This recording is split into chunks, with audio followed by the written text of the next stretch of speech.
effective multilateral development banks to address global challenges to maximize developmental impact, close gender gaps, and promote the full, equal, effective, and full participation of women in the economy as decision makers.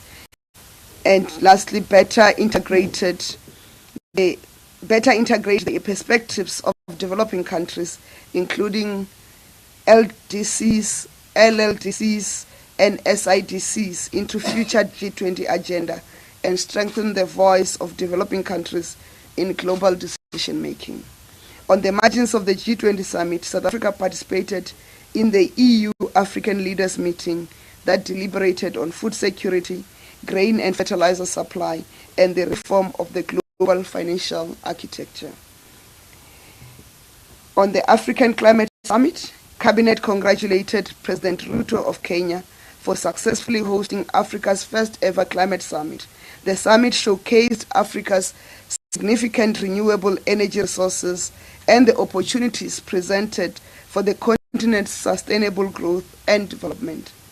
The summit declaration called for new, sustainable, non-debt financial sources to finance the just energy transitions and build climate resilience in a manner that creates jobs and fight poverty. And on the sidelines of the summit, South Africa participated in the Africa Green Hydrogen Alliance Forum and took over the chairpersonship of the forum. On electricity, Cabinet was updated on the current plant maintenance program that is being implemented by Eskom to ensure the sustainability of Eskom's plant. The concerted implementation of the plant fleet maintenance program has resulted in increased stages of load shedding in recent days. The implementation of stage 6 load shedding in the last week was a regress from the trends that prevailed in the previous weeks of lower stages of load shedding. Cabinet was assured that the current implementation of increased stages of load shedding is a short-term phase as Eskom prepares for more sustained and lessened stages of load shedding in the not-so-distant future. The Minister in the Presidency for Electricity, Dr. Khumbudzo Ntshavheni, will continue to update the nation on the progress being made to address the current electricity challenges and the steps being taken to ultimately end load shedding. On the economy, investments and trade, we start on the gross domestic product. Cabinet is pleased with the resilience of the South African economy as shown by South Africa's gross domestic product's second quarter data as released by Stats SA. This is despite the prevailing difficult global economic conditions and the persistence of electricity situation in the country. The Stats SA has reported an increase of GDP by 0.6% in the second quarter of 2023. The manufacturing industry increased by 2.2% in the second quarter, contributing 0.3 of a percentage point to GDP growth. The continued improvements in manufacturing data indicates improvements in the production capacity, which in turn contributes to an increase in total manufacturing employment. The petroleum, chemical products, rubber and plastic products division made the largest contribution to the increase in the second quarter. The basic iron and steel, non-ferrous metal products and machinery division also made a significant contribution to the growth in this industry. The finance, real estate and business services industry increased by 0.7% in the second quarter, contributing 0.2 of a percentage point to GDP growth. The agriculture, forestry and fishery industry increased by 4.2% in the second quarter, contributing 0.1 of a percentage point to the growth. The personal services industry increased by 0.7% in the second quarter, contributing 0.1 of a percentage point to GDP growth. On the implementation of the poultry sector master plan, Cabinet welcomed the 750 jobs created at the Rainbow Chickens facility in Hammersdale, which points to the success of the implementation of the poultry master plan. During 2017, Rainbow Chickens had retrenched more than 1,000 workers and closed their operations. After adoption of the master plan, government implemented a variety measures to safeguard the local poultry industry, including placing anti-dumping duties on poultry imported from producers in 5 countries. This, together with increased investment and measures to transform the industry and bring more black-owned firms into the market, has seen real success.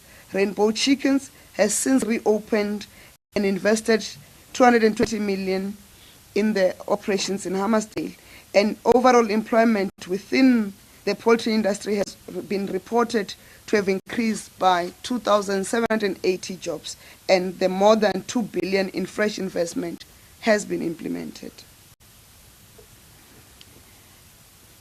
The 5 billion investment pledges by auto component manufacturers. Cabinet welcomed approximately 5 billion investment pledges by auto component manufacturers made at the NECAM show recently. These pledges by companies operating in South Africa shows the confidence of the industry in the South African market and the opportunities to localize production of components, providing auto assemblers with a more resilient supply base. Shortly after the announcement, the Minister of the Trade, Industry and Competition officially opened the Bentler plant extension in the Eastern Cape, producing components for local car assemblers. The expansion of production is estimated to replace imports worth 1 billion rands, and the workforce grew to 743 workers. The Stellantis investment in South Africa. Cabinet welcomed the confirmation by Stellantis of its intention to develop a greenfield manufacturing facility in Kucha in the Eastern Cape of South Africa.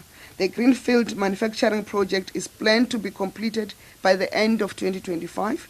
The first launch planned for early 2026 is for a 1T pickup truck with volumes expected to reach up to 50,000 annually, including for export, in line with the industry master plan known as the Automotive Production Development Plan.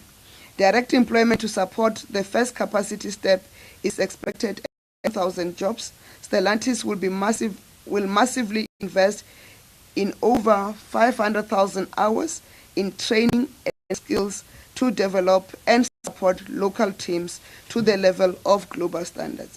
We are targeting a localization rate of over 30%. On the largest Smart Skills Center, the Chemical Industry Education and Training Authority launched a Smart Skills Center in Babanango in KwaZulu-Natal, which will provide tech-enabled learning programs in the province. The project is part of the government's plans to revolutionize digital skills development, and it will be expanded to all provinces. In addition, Cabinet welcomed the launch of the National Plan for Post-School Education and Training that is aimed at aligning skills development to the demands of the workplace and thus help address South Africa's skills mismatch. On infrastructure, on water and sanitation, this relates to the Section 63 intervention in Imfuleni local municipality. Cabinet received an update on the progress with the Section 63 intervention in Imfuleni local municipality in Gauteng. Cabinet was informed of the causes of wastewater problems in Imfuleni and the interventions being implemented to address the problems in the short, medium, and long term. Cabinet was briefed on the progress made by Rand Water to address sewer spillages through repairing collapsed or burst sewer pipelines and unblocking blockages in sewer pipelines. In addition, Cabinet was also briefed on the progress with the refurbishment and/or upgrade of sewer pump stations and replacement of major pipelines that have collapsed or were experiencing frequent pipe bursts. This included mechanical and electrical repairs to the wastewater treatment plants in the municipality. In the long term, the work will involve the upgrade of capacity of 3 major wastewater treatment works, namely the Luikei, Sebokeng, and Risprait wastewater treatment works. Together with the Department of Water and Sanitation and the Rand Water, the GCIS will organize a site inspection at Imfuleni so that as the media you can see for yourself and update South Africans. in terms of the progress that is being attained in resolving finally the wastewater challenges of Mfuleni, which has bedeviled this country for the longest time. On the N1, excuse me, I'm from Limpopo, so the N1 comes first. On the N4, Montrose Skumanskloof interchange, Cabinet welcomed the opening of the upgraded N4 Montrose Skumanskloof interchange in Mpumalanga, which forms part of the Maputo Corridor Development Initiative.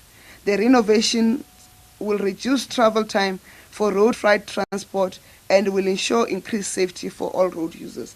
The project created over 350 jobs and provided subcontracting opportunities for several local companies in line with our government's commitment to uplift and skill local communities. On the KwaMashu-Durban passenger rail corridor, Cabinet welcomed the reopening of the KwaMashu-Durban Station passenger rail corridor, which also introduced the new safe and clean blue trains on the corridor. 1313 cooperatives will clean and take care of the trains and the train stations. The number of train passengers is registering phenomenal increases as trains continue to offer most affordable means of transport.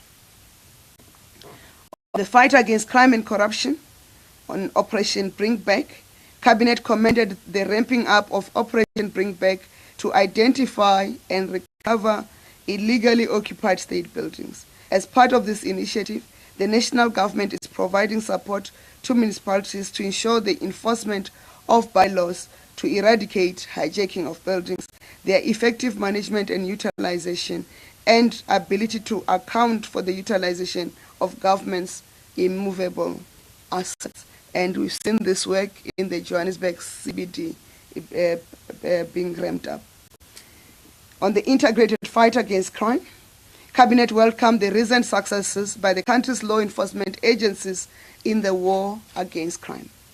In the first quarter of 2023, the Hawks arrested 611 suspects and seized various items, including precious metals and diamonds, endangered species, vehicles, cash, firearms, ammunition, counterfeit goods, explosive, and electronic devices.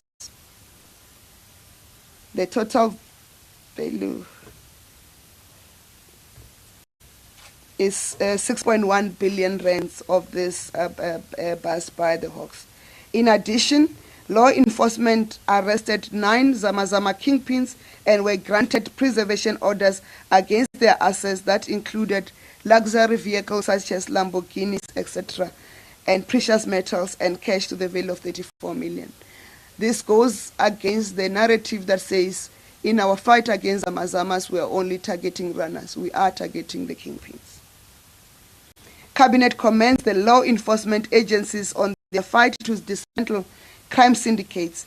The successful actions in dealing with the heavily armed gang linked to a series of cash in transit heists in Limpopo is commendable. Cabinet reiterates that law enforcement should leave no stone unturned in dealing with those who seek to undermine South Africa's national security and the laws of the Republic. Cabinet welcomed the arrest of 9 Northern Cape Department of Health officials for PPE corruption. The suspects are accused of fraud, corruption, money laundering, and contravening the Public Finance Management Act. We know the impatience of our people in terms of the arrest of PPE corrupt officials and their business partners, but we're gradually making progress. On government's position on the national health insurance, Cabinet has collectively reiterated its firm commitment for the implementation of the national health insurance as a way of ensuring that all South Africans have access to quality health care. The commitment to NHI is premised on the fact that both the public and private health sectors are not sustainable. The current parallel and fragmented system must be integrated into a national system so that all resources are accessible to all people. The implementation of the NHI is premised on the implementation of a comprehensive approach to accelerating infrastructure improvements in the public sector.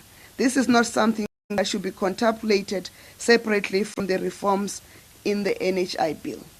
Focusing narrowly on the intended reforms of private financing of healthcare has detracted from the bill's intended reforms of public and private provision of services. It is in reforming the service platform that space will be created for decongesting the public facilities. When the NHI fund is able to purchase services from both the public and private providers, we will begin to see the pressure lifted from the highly pressurized public facilities. The intentional distortion that the passage of the bill will reform everything overnight is mischievous at best. The transitional provisions are clear that the implementation will take time and that the reforms will be implemented in phases, meaning that at each and every phase there will be evaluation of the impact and the necessary gaps and corrective measures will be taken. Government's position on the fiscal constraints. Cabinet appreciates the current fiscal constraints, which are not unique to South Africa, but has resulted in in-year budget shortfall. Cabinet has iterated that measures to address the budget shortfall must not impact negatively on the service delivery.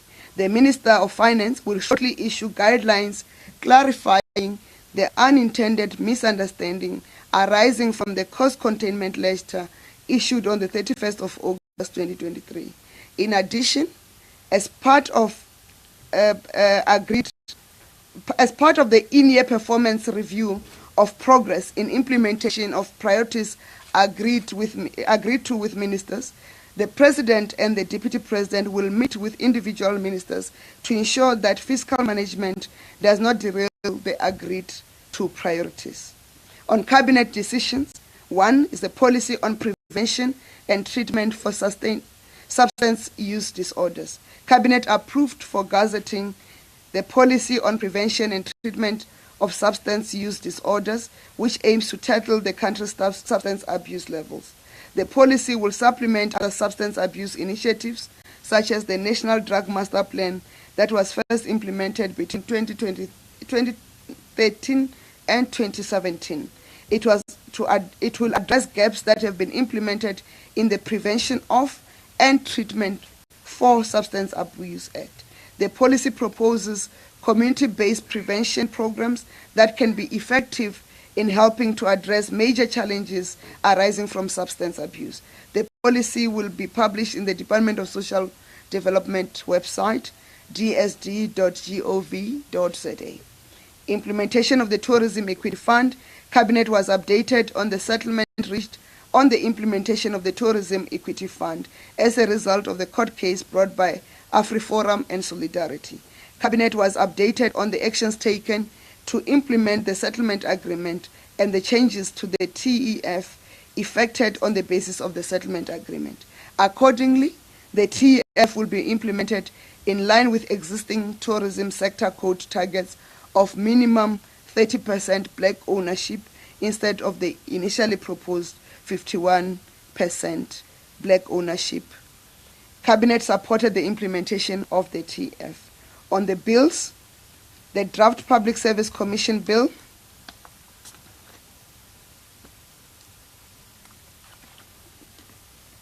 Cabinet approved the submission of the Public Service Commission bill to Parliament, which amends the PSC Act number 46 of 1997. The amendments will enable the Public Service Commission to operate as an independent and impartial constitutional body with a view to improve its effectiveness and efficiency within the public service. The bill also extends the mandate of the Public Service Commission to municipalities and public entities and provides a legislative framework for the PSC's oversight role in the implementation of the national framework on the professionalization of the public sector. 2. The draft Aquaculture Development Bill. Cabinet approved the publication of the draft Aquaculture Development Bill for public comment. The purpose of the bill is to promote the development of a reasonable aquaculture sector for meaningful contribution to food security and economic development for the country. Support greater participation of small businesses, especially those owned by women and youth, and promote the transformation of the aquaculture sector. Draft National State Enterprise Bill. Cabinet approved the publication of the Draft National State Enterprise Bill for public comment. The draft bill proposes the consolidation of state shareholding in strategic state-owned enterprises and the establishment of the State's Asset Management SOC Limited as a holding company for state shareholding of strategic SOEs, with the state as a sole shareholder. 4. The repeal of the South African Airways Bill. Cabinet approved the publication of the repeal of the South African Airways Bill for public comment. The repeal of the SAA Act is aimed at giving effect to the changes of government no longer being a majority shareholder of the SAA. The repeal of the SAA Act does not change the continued corporate existence of the company under Companies Act, and the rights attached to the government shares in SAA will be exercised by the designated shareholder representatives on behalf of the state. On appointments, and all appointments are subject to verifications of qualifications and relevant clearances. Appointment of Board of Directors of members of the Vaal Central Water Board. Mr. Makosini Solomon Msibi, Chairperson.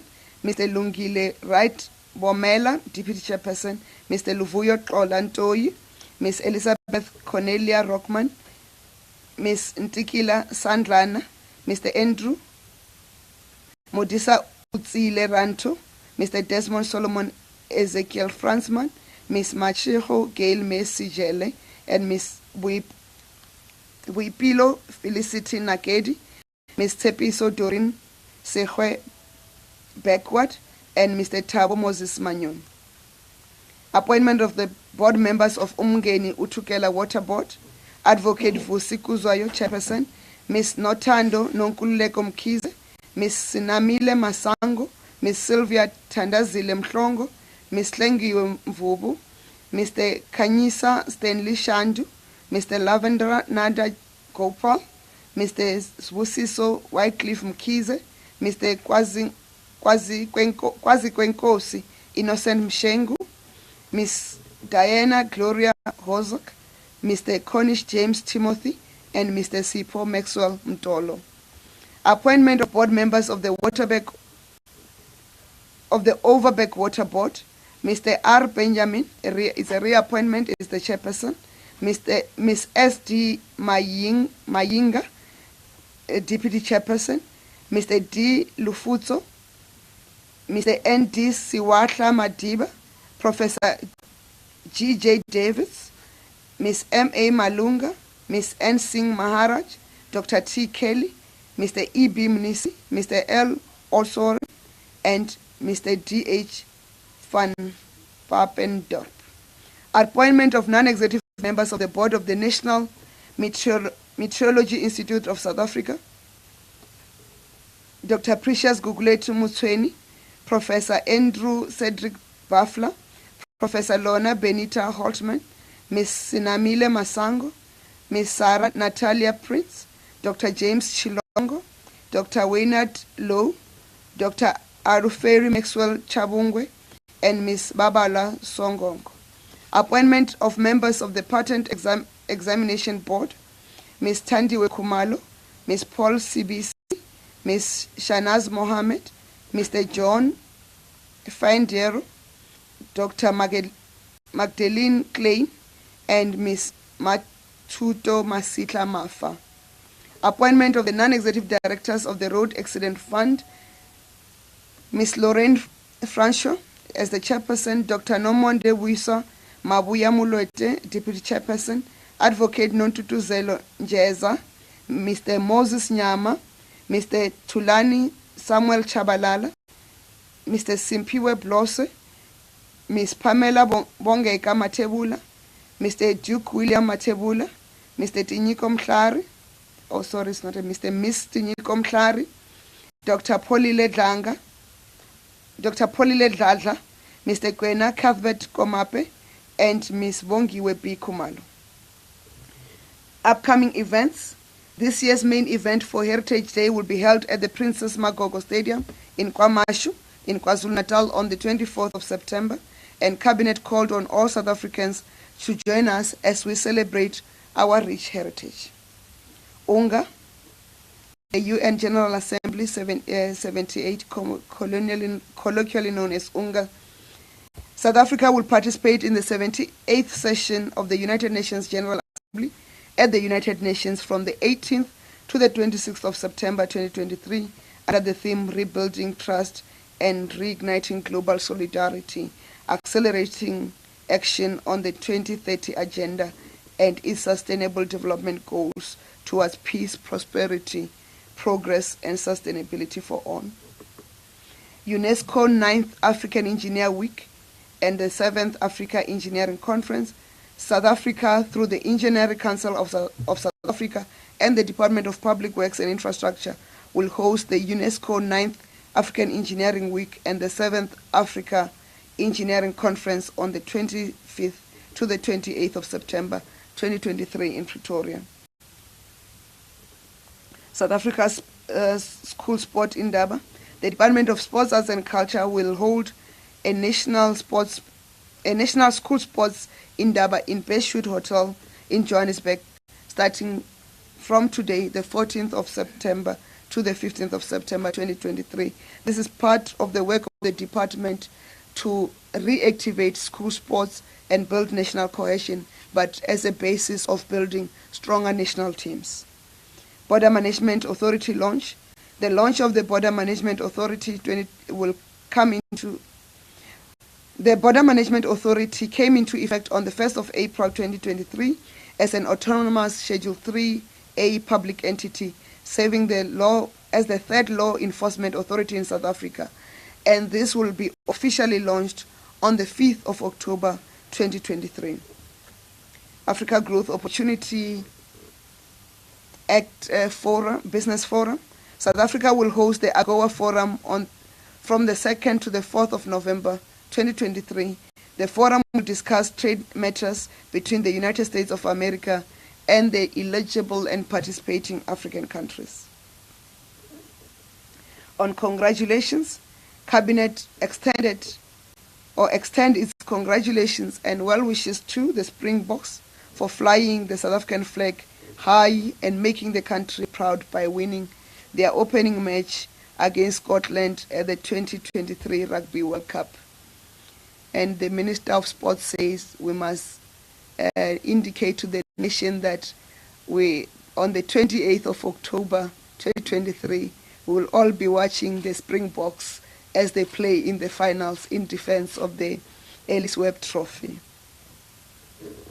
Cabinet extends its congratulations to Tariq Musa and the staff at Shino Customs who built a custom BMW E9 2800 CS named Nkabi, which beat over 6,000 of Europe's best cars at the Slammed UK show in Birmingham. Cabinet extends its congratulations to the South African women scientists who have been rewarded for excellence at the 2023 installment of the South African Women in Science Awards, or SAWISA, that was hosted by the Minister of Higher Education, Science and Innovation, Dr. Blade Nzimande. And Cabinet wishes to congratulate the following winners: Distinguished Women Researchers in Humanities and Social Sciences, Professor Catherine Ward; Distinguished Young Women Researchers in Humanities and Social Sciences, Professor Anastasia Mamabulo; Distinguished Women Researchers on Natural and Engineering Sciences, Professor Janine Barbara Adams; Distinguished Young Women Researchers on Natural and Engineering Sciences, Professor Usisipo Feleni; Distinguished Young Women Special Award, Dr. Tisetso Elizabeth Lipoto; Distinguished Women Special Award, Dr. Patience Tenjiwe Mthunzi Kufa; DSI Ndoni Mchunu Fellowship Masters Award, Ms. Nyeleti Precious Mabaso; Ms. Mujaji Rebecca Litswalo; Ms. Giselle Roque Fanikar; DSI Innovation Mchunu Fellowship Doctoral Awards, Ms. Ms. Munira Hussein, Ms. Aleta Susan Elizabeth Nokie, Ms. Witumelo Mahabutlane, Ms. Tendo Keti Makado, Ms. Bambesiwe Mbesi, May, Ms. Kala Dodo, Ms. Ramahahlela Betty Sibati, and Ms. Lusani Mamushiana. On condolences, Cabinet expresses its condolences to the families and friends of the Kingdom and the people of Morocco following the devastating earthquake that claimed thousands of lives and injured scores more. The government and the people of Libya following the devastating floods that claimed thousands of lives. The family and friends of visionary entrepreneur, philanthropist, and founder of Pick n Pay, Raymond Ackerman, who believed in the vision of a better South Africa and mentored and inspired countless people throughout his life. He was also an esteemed member of the Order of the Baobab.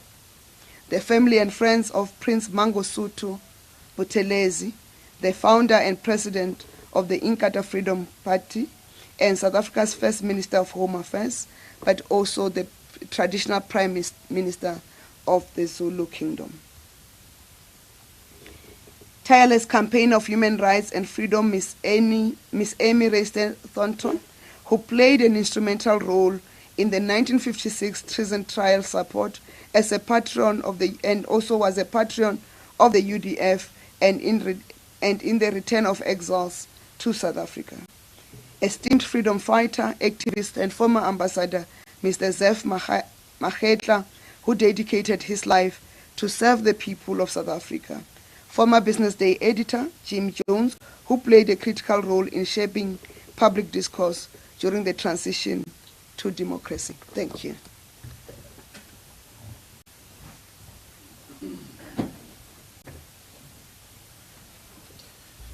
Thank you very much, Minister in the Presidency, for the comprehensive cabinet deliberations and statement.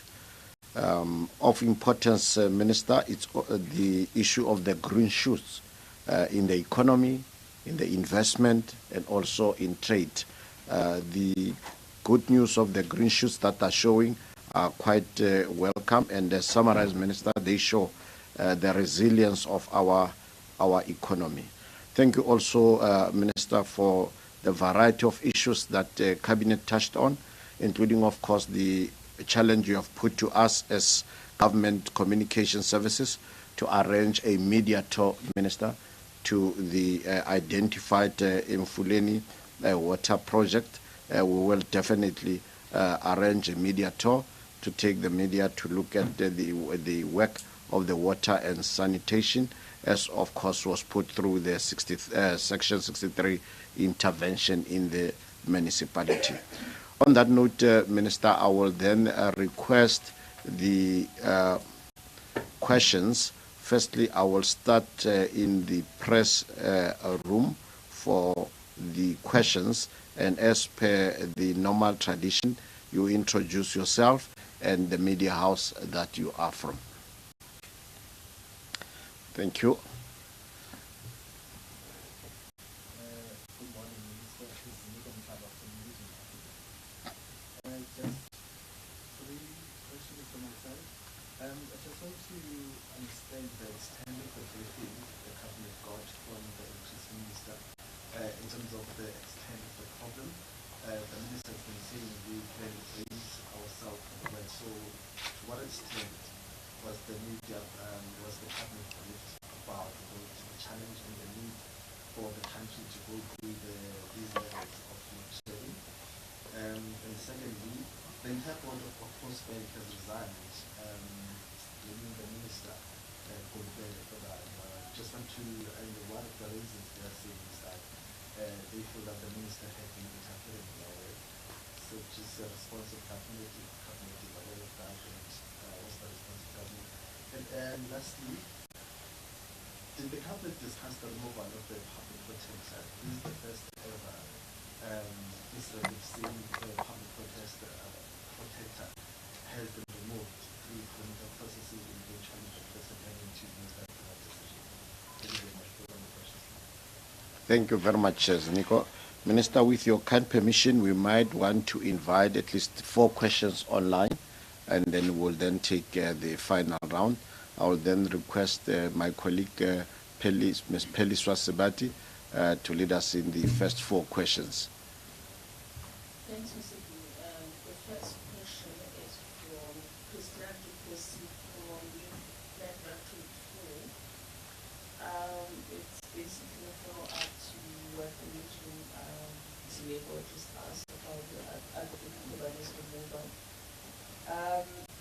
Christian is asking, now that advocate Khumbudzo has been removed as a public protector, what benefits in terms of pension benefits will she lose because she did not finish her term, and can you provide a detailed breakdown about the financial amounts? On the same issue, will the advocate Khumbudzo be receiving a golden handshake, and what will this entail? The next question will be from Paul Mekiato of Bloomberg. When will the Minister of Finance issue the guidelines mentioned in the statement, considering the looming fiscal constraints? Is cabinet looking at projects that can be cancelled or put on hold or delayed? If so, what are those projects? Another one is from Christian Duplessis again. What is the amount of the projected budget shortfall for the current financial year? And what are the reasons for the shortfall? Again, he's got 2 more questions. What are the impacts of the shortfall being experienced now already? What are the initiatives undertaken by government to resolve the issue? Will that be the whole of it? No, thank you very much, Minister. We will then take another round of questions after Minister have responded to this. But let me check if there is any hand in the House. Yes, thank you very much, and my apologies. You might switch on that the red button there, and then it will amplify your voice. Thank you so much, Mr. Robert. Minister, the outcomes of the African climate change, what interests South Africa? Which of the outcomes is Cabinet seeing to benefit South Africa? Secondly, Minister, the cost of living is too high, Minister, in South Africa. Recently, petrol increased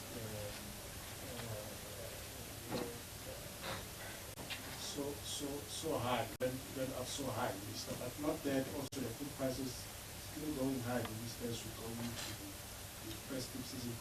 As Cabinet, perhaps, Minister, made as part of the discussion with regard to the economy, discuss this, especially for the poor. And lastly, what plans did Cabinet discuss in addressing and stopping hijacked buildings? In the city of Johannesburg, Minister, the challenge has been the city now is looking for alternative accommodation for the victims and the survivors of the inferno. Now, where one is sitting, Minister, looks like they have to take from their own budget. I'm not sure whether have they perhaps maybe approached the Cabinet to ask for funding with regard to addressing this matter. Thank you. Maybe the drill of introducing yourself for the record. Just for the record, the drill of introducing yourself, your name and the media house. Sorry, Minister, it's Peter from Kaius. Thank you very much, Peter. Minister.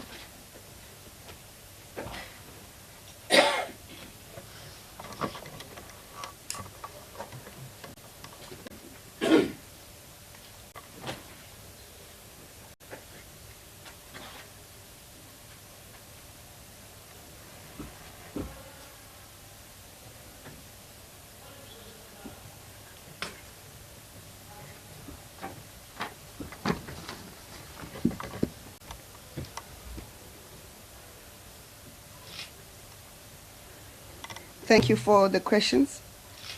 I'm going to start on the easy ones. All the questions that relates to the removal benefits of the former public protector Advocate Busisiwe Mkhwebane. They are not the removal of the public protector is not the responsibility of the executive. It is the responsibility of Parliament, and therefore Cabinet does not discuss matters that are not within its area and realm of responsibility. Those questions would be better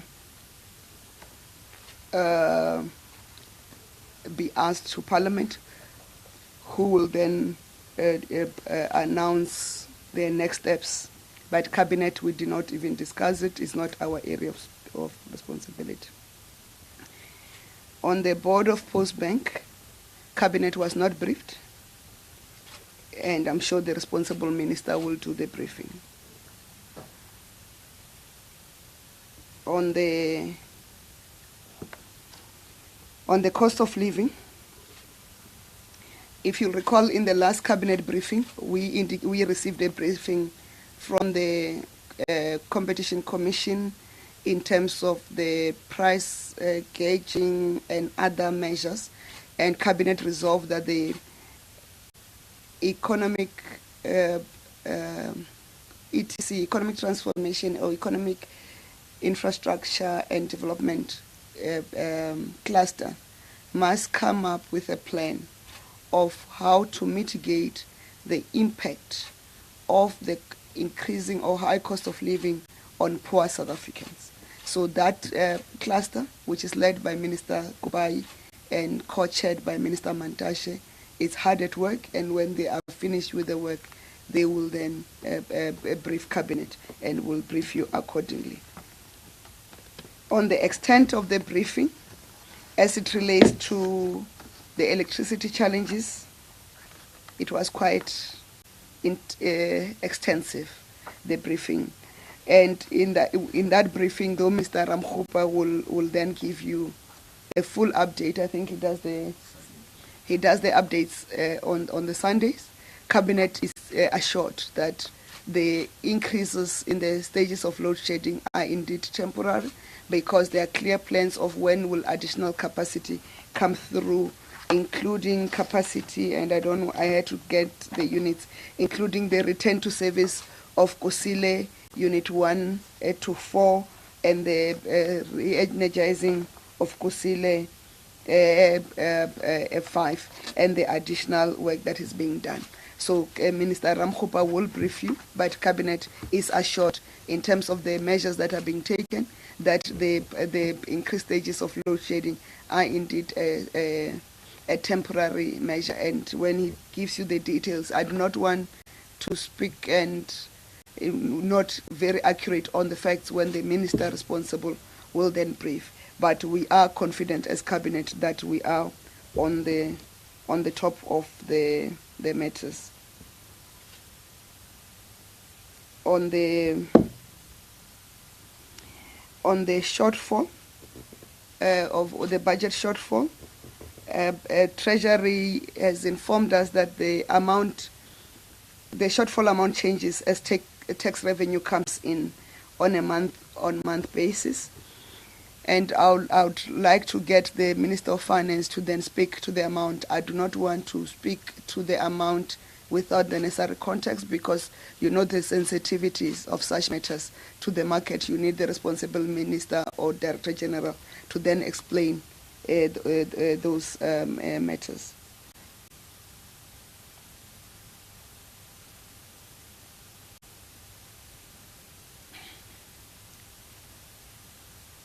On the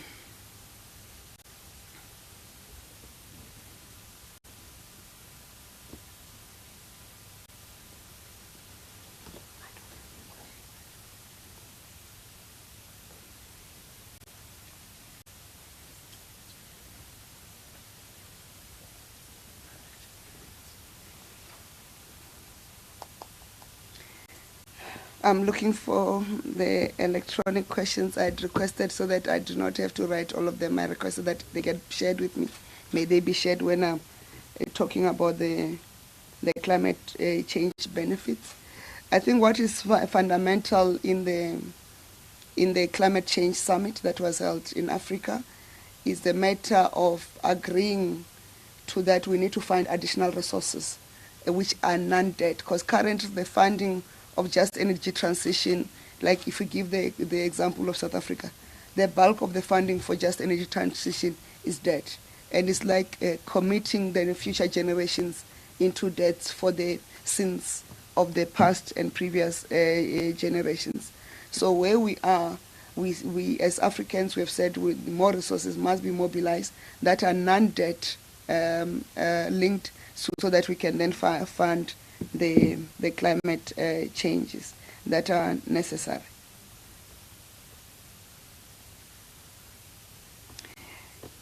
In terms of the online questions, there was a question around when will the Minister of Finance release the guidelines. We are hoping that not later than tomorrow, the guidelines should be out. And on the question of whether the looming fiscal constraints are the projects that Cabinet is looking at cutting.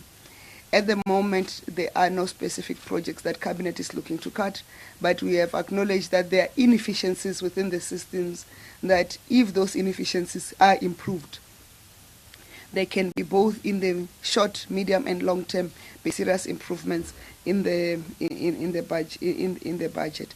And also the fact that the current fiscal constraints are not domestic, they are global. So we can't plan only for the short term, we must plan also for the medium and long term, given that we don't have control on the external factors playing on causing the constraints, fiscal constraints. As indicated in the statement, this is not unique to South Africa. Other countries are experiencing same. And we're also clear in terms of the statement to say the priorities that have been agreed between the President and the Deputy President and the ministers, individual ministers, they are not going to be affected, and the individual ministers will engage with both the President and the Deputy President as part of the in-year performance review and progress review of the implementation of those priorities.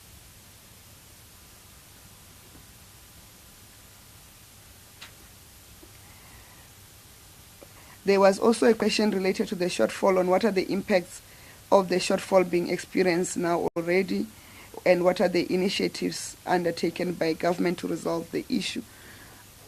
And what is good about our financial system and our budgeting system is that we're able to predict, and those measures and interventions, though the guidelines will come out, the Minister of Finance during the medium-term budget policy statement will then announce the full measures that are going to be taken, and we are confident that the President will also talk to the nation, because we do not want to create an impression that there is a crisis and South Africa is going to collapse. South Africa is not going to collapse. We have everything on hand. And what are the initiatives to resolve?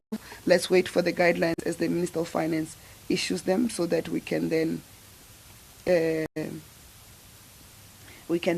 talk to the guidelines. We'll try to encourage National Treasury to speak, to not only issue the guidelines, but also to do media explanations around the guidelines.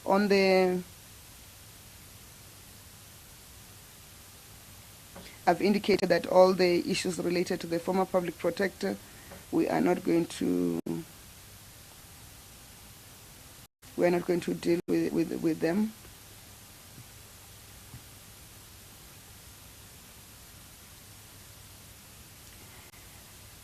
And there was also a question on whether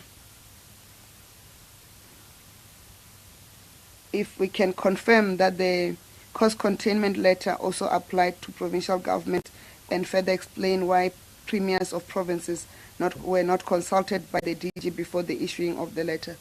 I think this is the reason why the Minister of Finance is coming out with the guidelines which will clarify that letter. And I will not want to speak on the consultation. I don't speak on behalf of a acting Director General of a department, I speak on behalf of Cabinet. The Minister of Finance will then clarify the issues and how they are being managed.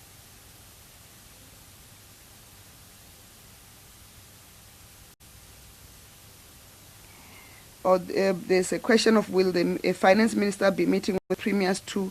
I only mentioned ministers in this. The performance agreements that are being reviewed are with ministers and deputy president and president.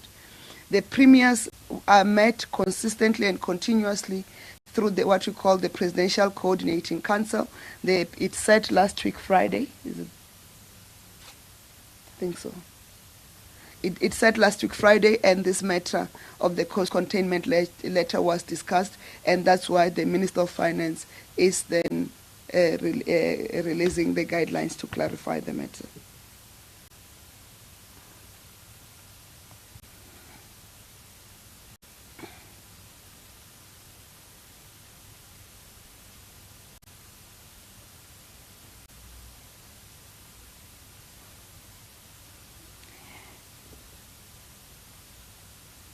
Can I find out online how many questions did you ask?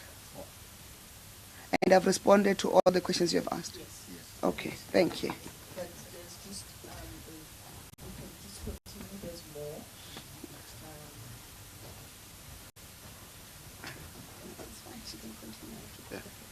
No, thank you very much, Minister. Minister, I can confirm from what you have indicated that today at 1 o'clock here at Sedimusetso House, there will be a briefing by the ministers. I'm not sure if it has been postponed.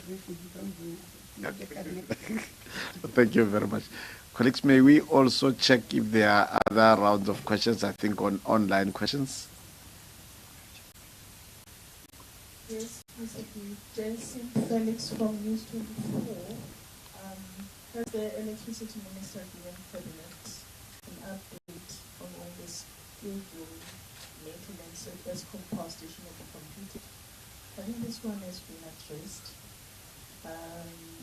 Then we have another question from Terence Prima. He's asking, he's saying basically this question was not dealt with, and sorry, they are typing and they're deleting. So moving on, we have Marvin Adams who is a freelancer. He's asking, has the cabinet recently discussed the issue of cartels operating within ESCOM, which allegedly include ministers? If so, are there any plans or considerations for asking these ministers to set aside their positions while investigations or actions are taken in response to these allegations? Another question is from Nonele Ngotana in Ngobo FM. What intervention does the South African government make in health facilities? At All Saints Hospital, patients are forced to drink their own water due to lack of it in the hospital. At the beginning of this year, a patient who was being treated for burns, his parents had to buy bandages and bath products because of maggots in the wound. Then there's Shemu who has not really explained where he comes from. He says, on the Tourism Equity Fund, what are the reasons for dropping black ownership requirements from 51% to 30%? That is all for now, and I'll just look into the ones that they say they were not addressed. Thank you. Thank you very much. Minister, there was also a question from KFM on hijacked buildings, whether there has been any request that has been sent to Cabinet for assistance. Thank you.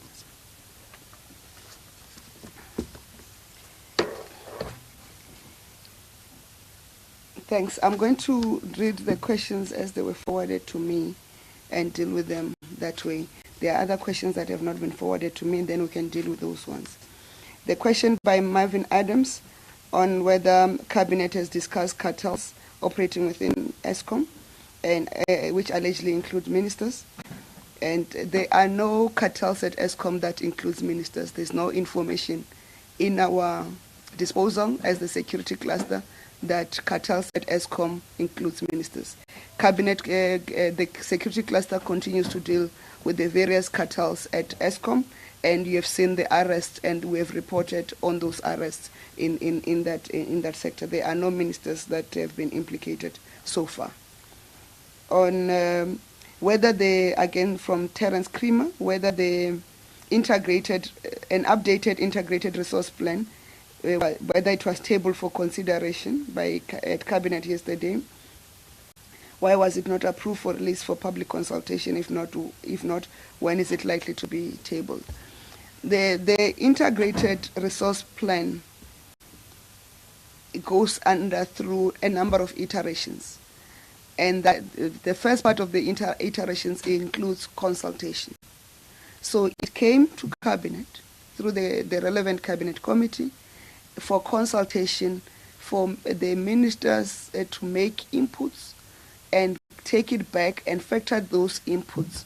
And then as the consultation continues and it gets concluded, it will then be returned back to Cabinet for Cabinet to approve the consultation with the public.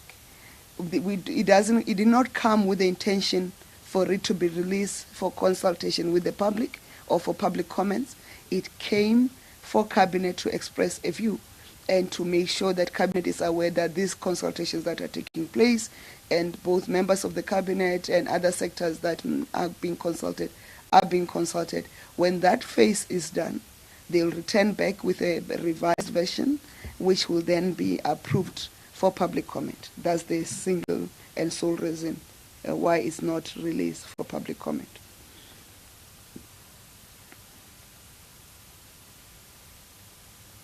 And there's another question from Marvin Charles from News 24, whether we can get an update from Cabinet whether they have started deploying ministers to engage with the Western Cape government on the provincial powers bill, which will see certain functions from national government transferred to province, and whether Cabinet will seek legal advice over the bill. We have indicated that we're not consulting on the powers bill that the Western Cape is trying to do. We are guiding the Western Cape through our ministers of justice and cooperative governance. We are guiding the Western Cape on the provisions of the constitutions and the various mandates and the concurrence that are required. The work that is being done by various ministers in the Western Cape, it relates to their current responsibilities.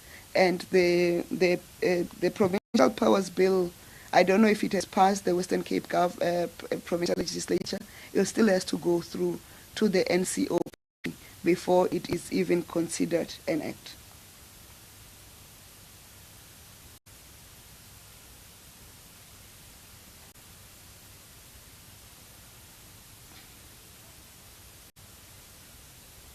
There's a question from Brian Sokutu of the Citizen. As part of addressing fiscal constraints, when are we likely to see the trimming of Cabinet? As the President has indicated, there is work that is underway between the Presidency and National Treasury in the reorganization of the state. And if you recall that we have had a reduction, and though there have been a slight increase now with the last reshuffle, but the President has maintained his word on trimming down government. And there has been an announcement already around the fact that there are certain departments, in particular DPE, which will no longer exist. But there's work to review the entirety of government, which is the work that is being undertaken by National Treasury and the Presidency. A question from Arthur of Heart FM in Cape Town is asking, has the IEC suggested to the President to announce the date of next year's general elections but not proclaim? Has the President considered this request? I'm not aware of the request from the IEC or the proposal.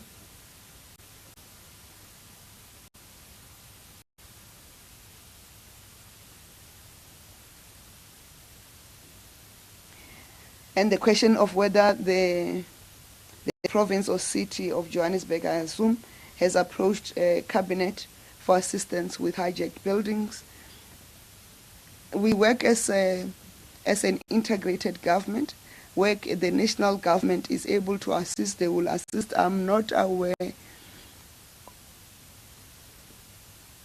in particular of a specific assistance that have been required. The Department of Public Works, as the overall custodian of the public infrastructure of government, in particular real estate, have offered themselves to assist with the project to make sure that we reclaim all government-owned premises in across, whether they'll work through the city or they'll likely work through the provincial department responsible for infrastructure development in Gauteng. And on the Tourism Equity Fund, what are the reasons for dropping black ownership requirement from 51% to 31%? As indicated in the statement, the department and the Minister of Tourism were taken to court by AfriForum and Solidarity, which delayed the implementation of the TEF. And because the case was being prolonged, then it was prudent to find a out-of-court settlement, and the settlement was we are going to then implement the TEF in line with the current BE codes applicable to the Department of Tourism. And then there was a question about All Saints Hospital in the Eastern Cape. I would suggest that that question be directed to the provincial government of the Eastern Cape, who are responsible for the All Saints Hospital thereof. And if you need assistance with getting the response from the Department of the Health in the Eastern Cape, we are ready to assist you with sending the question through to them and facilitating the response back to you. Thank you.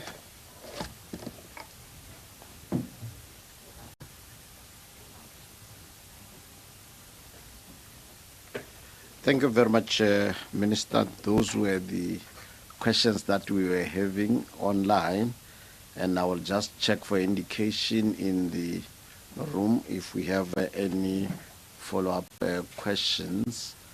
And gone. Now, on that note, let us take this opportunity to thank you very much, colleagues, for availing yourself for this important briefing. Thank you very much, Minister and DG, for fielding all the questions that were sent. And this media briefing is adjourned. Thank you very much, colleagues.